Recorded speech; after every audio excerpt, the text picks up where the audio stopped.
네, 반갑습니다. 자, 오늘은 청와대에서 윤석열을 파면하지 못한 이유에 대해서 한번 말씀드려 보겠습니다. 조국 전 장관에 대한 구속영장을 청구했어요. 그래서 26일 날 영장 실질 심사가 있다고 하는데요. 대통령이 해외 순방 기간 중인 이 시기에 전격적으로 영장 청구를 했습니다. 이쯤 되면 이전부터 말씀드렸습니다만 검찰은 흉기이고 난동을 피우고 있는 범죄 집단이죠. 조폭 집단이고요. 우리 국민들이 보시기에 굉장히 답답하고 청와대가 임명을 했는데 왜 윤석열을 파면하지 않나, 이런 요구가 굉장히 많단 말이죠. 제 생각은 그렇습니다. 청와대가 정말 파면하고 싶을 것이다. 그런데 왜 파면하지 못하는가. 이것도 대한민국 권력구조와 연결되어 있다고 봅니다. 그래서 그런 관점에서 오늘 말씀 좀 드려보겠습니다. 최동욱 사건 여러분들 기억하시죠? 박근혜 정부 당시에 국정원 대선 개입 관련한 이 사건을 수사하고 조사했던 총괄 책임자가 최동욱 전 검찰총장입니다. 대선 개입 사건, 국정원의 대선 개입 사건을 둘러싸고 친이계와 친박계가 정면으로 부딪혔다고 볼 수 있죠.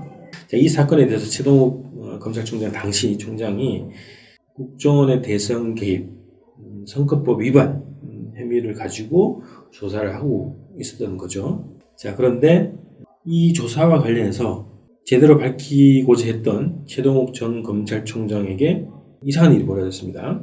경찰에서 수사를 시작하자 검찰총장 최동욱의 혼외자 기사가 터졌습니다. 조선일보가 단독 보도, 특정 보도를 한 거죠. 망신을 줬어요. 위법 여부를 떠나가지고 일단 최동욱 총장의 도덕성에 치명타를 가하는 방식으로 총장을 흔들었죠. 무언의 압력이겠죠. 이 국정원 대선 개입 사건에 대한 수사를 하지 마라, 이런 압력이었다고 보죠. 그래서 옷을 벗었습니다. 그래서 검찰총장이 바뀌게 되는 거죠. 이 당시에는 검찰도 권력이 좌우했다고 볼 수 있습니다. 조선일보 합작품으로 최동욱 검찰총장을 찍어내게 했죠. 최동욱 검찰총장이 정의롭다 말다 이런 거 떠나가지고 어쨌든 그 내에서 벌어진 사건에서 이 청와대가 검찰을 날릴 수 있다라는 것을 정면으로 보여줬던 그런 사건이었습니다. 자, 그 다음에 박근혜 당시 청와대 압수수색 사건이 있었습니다. 자, 이명박 정부 당시에 내곡동 사저 부지 매입 의혹과 관련해서 청와대 압수수색 영장을 청구했는데 기각됐죠. 자, 이때까지는 임의 제출 형식으로 진행이 됐습니다. 자, 그런데 2016년부터 17년까지 국정농단 사건에 대한 수사 과정에서 3번의 압수수색을 추진하게 됩니다. 이 당시에는 직접 청와대 안내까지 들어가겠다라고 시도를 했죠. 그러나 이제 경호처하고 거의 충돌 직전까지 갔던 그런 상황에서 경례 진입을 못했지만 수사에 협조하는 방식으로 검찰이 요구하는 자료를 내주는 방식으로 협조를 했습니다. 자, 이 검찰총장도 날릴 수 있는 이 청와대 위세가 존재하는 이 당시에 검찰이 청와대를 압수수색한다? 실제 들어가지 못했지만 자료를 제출받는 상황까지 가게 되었던 이 상황을 좀 주의 깊게 봐야 된다고 봅니다. 무소불위의 청와대를 압수수색한 검찰. 이전의 검찰은 왜 청와대의 압력에 의해서 옷을 벗을 수밖에 없었는데 왜 이때의 검찰은 청와대 압수수색까지 시도할 수 있었는가? 검찰은 과연 누구의 지휘를 받았을까? 이게 궁금합니다. 탄핵 촛불 이 와중에 이 분위기, 이 여론 때문에 검찰이 그런 걸 할 수 있었을 수도 있고요. 그리고 특검이라고 하는 사람, 국정농단에 대한 특별검사제에 의해서 이 시도를 할 수 있었다고 볼 수도 있습니다. 자, 이 특검 당시에 이제 윤석열이 특검으로 활약을 했었죠. 자, 그런데 또 하나의 움직임을 저희가 좀 주의 깊게 볼 필요가 있다고 봅니다. 박근혜 정권 탄핵 촛불 당시에 미국의 움직임을 저는 중요하게 봐야 된다고 봅니다. 어떻게 이어질 것인가에 대해서는 여러분들이 좀 상상을 하시면 될 것 같고요. 몇 가지 사실관계만 지적을 해보겠습니다.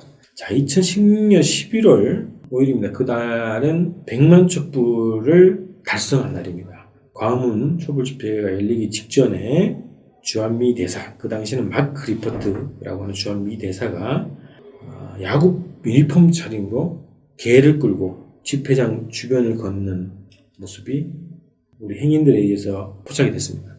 이게 이제 기사화가 됐는데요. 나라의 대통령, 특히나 한국 정치에 막대한 영향을 미치는 미국의 대사가 100만 촛불이 열리는 이 광화문 광장에 모습을 드러냈다는 거죠. 물론 이제 뭐 복장은 편한 복장이긴 합니다만 이 자체가 상징하는 바가 굉장히 크다, 이런 거고요. 그 다음에 광화문 촛불 집회 중에 1분 소동한 거 여러분 기억하시죠? 1분 소등. 자, 1분 동안 촛불을 끕니다. 뭐 이런 시간 아닙니까? 그래서 그 당시 11월 3일인가요? 7시간 동안 박근혜 대통령의 행적을 규명하는 의미에서 일제히 촛불권을 행사를 했습니다. 이 소등 퍼포먼스 중에 미 대사관도 소등에 참여했다는 거죠.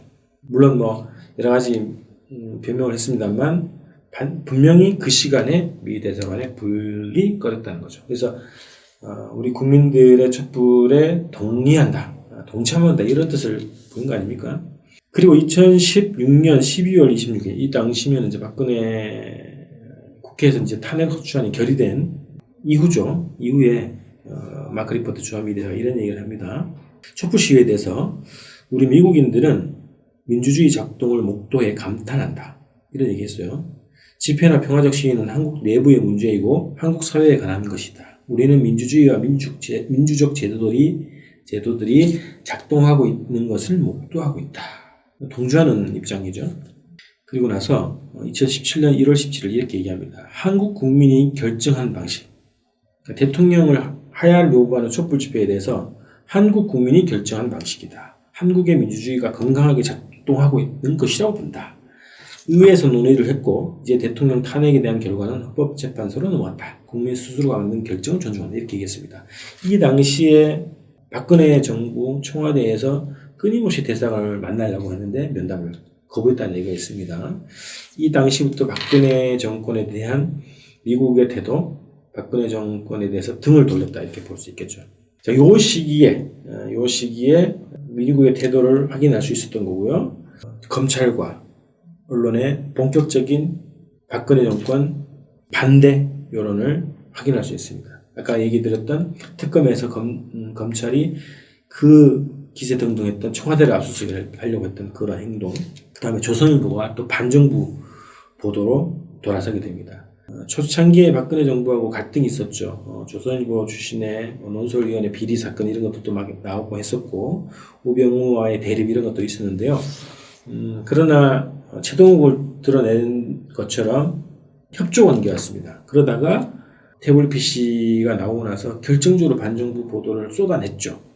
이 시기에 누구의 입장이 확인됐는가? 미국의 입장이 확인되고 나서 그 즈음에 혹은 괴를 같이 하는 흐름을 탔죠.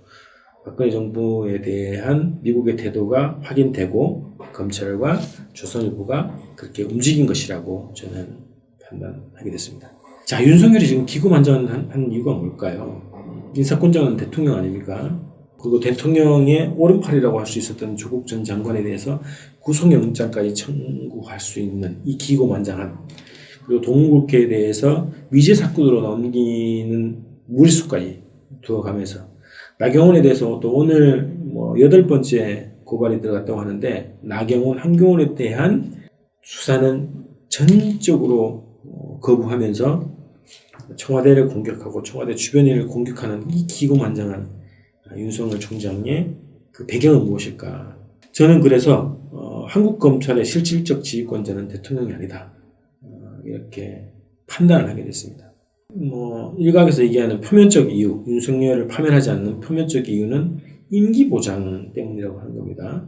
임기를 보장을 받는 검찰총장이기 때문에 파면할 수 없다, 이렇게 얘기하는데 그러나 그건 표면적인 이유라고 보고요. 실질적인 이유는 그것이 아니라고 생각합니다. 올해 9월 24일 날 윤석열 총장이 미국 연방수사국, 많이 들어보셨죠? FBI 크리스토퍼 레이의 국장의 예방을 받고 국제수사 공조 및 협력 강화 방안 등을 주제로 대화를 했다는 겁니다.